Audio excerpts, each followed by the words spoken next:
In this video, I'm going to tell you about change in tabletop wargaming and why you don't have to really worry about it that much.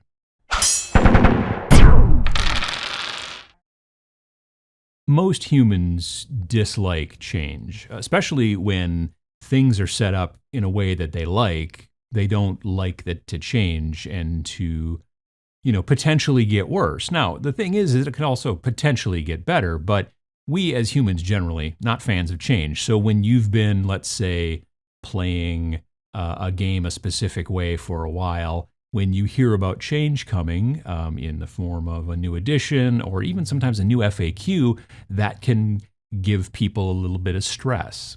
However, change is the only constant in the universe, they say. They being, I don't know, maybe scientists or philosophers, I'm not quite sure. But I go by the mindset of change is the only constant quite a bit, because if you try to rail against the idea of change, you will lose at best, and at worst just be overstressed and sort of sad about it. So progress will march forward, and that's the way these things work. So when there's a new edition of, let's say, a big game that lots and lots of people play, like, I don't know, Warhammer 40,000, when that new game comes out, the new edition, it causes some people to be sad because they still like the old edition. So and then you might end up with a whole bunch of really heavy books. And, what does this all mean for you and your place within the hobby? Well, I hate to break it to you, but there will be another edition after this 9th edition of 40K, and it will probably show up maybe in about 3 years, and then there will be another edition after that, and so on. It's just kind of the way that these things work. When you are a big enough company, you create new editions and new editions and new editions to keep the overall product line moving forward. Not only do they come out with new editions of the game, they come out with new products. Other products are no longer in stock eventually. So if you really like this particular model and now they make a new one, it's a new version of that same model, like Fabius Bile. Now if you really like the old one, you don't like the new one, well, now you've got to start looking on eBay and places like that. And these things happen specifically in bigger companies because they obviously want to keep things moving forward. They are a big company. They have lots of bills to pay. They have people to employ. Those people want to eat. And so it's just the way that war games, tabletop games in general specifically, but war games, tabletop war games, it's the way they work when they get to a certain size. When you're a very small producer, a very small company, a one-person or two-person shop, as it were, you can produce a game and then, decide to not ever add any updates to it. But is that always the best? Now, there are a lot of ideas out there about why big companies, let's say like Games Workshop, come out with new editions of their games every X amount of years. Some people will say, well, it's because they're just money hungry and they're constantly, and I don't particularly believe that. They do obviously want to get paid because they are a big organization moving forward, but there's also things need to be changed because the overall meta of the competitive scene has changed or something like that, or we thought we had everything kind of figured out and now this, or all of a sudden this was the way that games used to be played and now we've decided to streamline things because people get more interested by streamlined games than really super crunchy games that take all night to play. There's a lot of different options, so it's market forces, it is just the need to create more SKUs and to create more products, but it's also just because people will start to kind of give up on a thing if it doesn't get updated too frequently. Now, some people will say, what's too frequently, what's not frequently enough? That's all conjecture and opinion, frankly. But the thing that we have to understand is that this is just going to keep happening and it's just the way it is. But it doesn't have to be, sorta. As tabletop gamers, we have, for the most part, a lot more control over how our games are played than, say, video gamers, okay? So if you are a video gamer and you're really into this game, whatever it is, and it's a multiplayer thing, and you play with your friends and you do all this stuff, when they eventually decide to shut the server down because you and maybe 3 dozen other people are the only people on the planet still playing that game anymore, you are now in a bit of a pickle. You've either got to try to figure out how to reverse engineer that server architecture so you could have your own personal version of that server, which, there are people out there who have their own personal kind of old school World of Warcraft servers, I guess. I don't even have the first idea on how that kind of stuff happens, but it can happen. But for the most part, you kind of have to follow along with what the video game company deems as good or bad as far as like, we're going to make these updates. You can't decide just not to follow those updates. If there's a new plugin, or not a plugin, an update, there's a new update to this piece of software, generally it'll update, especially in games these days, it'll just update when you're not even paying attention.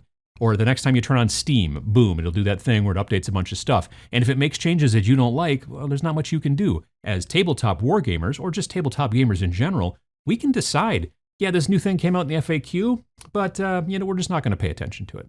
Now, admittedly, if you are into the competitive scene and you play at a lot of tournaments, then you do have to follow not so much what the company decides is the thing, but what the tournament organizer decides is the thing. So if you're going to go to a tournament and you show up and all of you and your friends only like to play an edition of this game from two versions ago, probably that's not going to work out, because you're going to show up and all your stats will be wrong and the rules will have changed and all this kind of stuff. So if you go to a tournament, let's say for Malifaux, let's say for Age of Sigmar, let's say for whatever, you generally have to play the newest version of the game, the newest version of the FAQ, but it's always important to look at that stuff when you're going to go to the tournament, because sometimes there's a brand new book, like a new codex for 40K that maybe came out 2 weeks ago, and this tournament will be like, yeah, we won't allow in any new codexes if they're less than a month old, so you want to know that stuff before you go in, so you don't walk in with maybe your brand new codex and then the rules don't work out.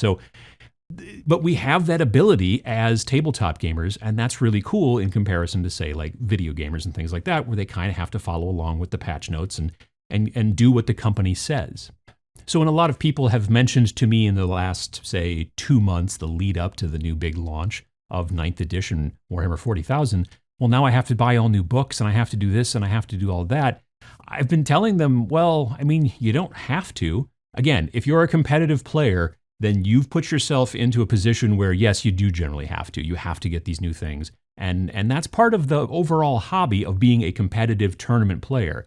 But if you're a narrative player or an open player or just for funsies kind of player, generally like me, then you can decide on which rules to use or not, which versions of the rules to use or not. I know people who are still playing 3rd edition 40K. They've got a group of 3 and they get together and they play 3rd edition because it's the edition that they loved and they didn't like it when they went to 4th or whatever, that kind of stuff. And so that's what they do, and they have that ability to do that. So the people who, especially the newer folks who have maybe just got in when 8th got real big and blew up all of a sudden, and now 9th is even bigger, they're worried because they're thinking to themselves, well, this was just like, 3 years ago, and now there's another one, and I'm going to have to buy a new Space Marine Codex and all this, and it's going to come out in October and everything. And I let people know a couple of things, and one of them is always the case, and then the other one is kind of a case of the situation that we're in right now. The hard and fast rule in this situation is you don't have to do anything you don't want to. If you and your friends want to keep playing 8th edition, or if you and your friends are cool with you still using the 8th edition codex of the Adeptus Mechanicus, or whatever the deal is, or you've decided we're not going to pay attention to this entire page on the FAQ because it makes changes that we're not happy with, you guys can do that. You folks can sit down and make house rules. You can even tweak rules that just no one came up with. It's not an FAQ. It's not something that's in the book. It's just something that all of a sudden you're like, hey, this is what we want to do, and then you can do it that way. So remember that unless you are playing by the relatively rigid standards of playing in competitive tournament play, you can play the game pretty much any way that you and your friends want to play. If you're a person who, goes into stores and plays with random people you've never met before, and that does happen, I just think it doesn't happen as much as people talk about it online, well, then you sometimes have to stick with whatever the overall lowest common denominator, the standard. Like, what's the newest edition? We're going to play that. What's the newest versions of the books? Those are the ones we're going to use. But when you're playing with your friends, doing your own thing, tabletop games are great for that. And then, relating to our uncertain times that we are currently in during this pandemic, for those people who are like, I got to go out and buy this, and the new edition's coming out, and I got to buy the chapter approved and all this, and there's so much stuff, I say to them, well, do you actually have to buy it? I mean, because unless you live in probably New Zealand, who seems to be in a situation where they don't have to worry about the virus anymore at all, most every other place, specifically America, you're probably not going to be going to any tournaments anytime soon. You're not going to be going probably even to play at the shop too much these days. Maybe if you want to play against your spouse or your significant other, or you've got a younger sibling or an older sibling or whatever, and you guys in the same house and you're going to play and you guys are going to keep playing, I can just tell you right now, don't even worry about it. If you want to go out and get 9th edition and go through all that kind of stuff, or if you ever want to update, I'm not telling you don't have to, but like I said, with the launch of this new edition of 9th edition of 40K, I've gotten a lot of people who've been like, but now I have to do this and I have to do that and I have to do this. And I asked them, well, so you're a tournament player? They're like, no. And I'm like, well, then you don't have to. If you're not a tournament player, and right now no one's a tournament player for the most part, unless they're playing online with like Tabletop Simulator or something like that, generally you don't have to update and upgrade. They'll keep making the 9th edition books. I can guarantee you they're not going to run out of the regular 9th edition books for sure.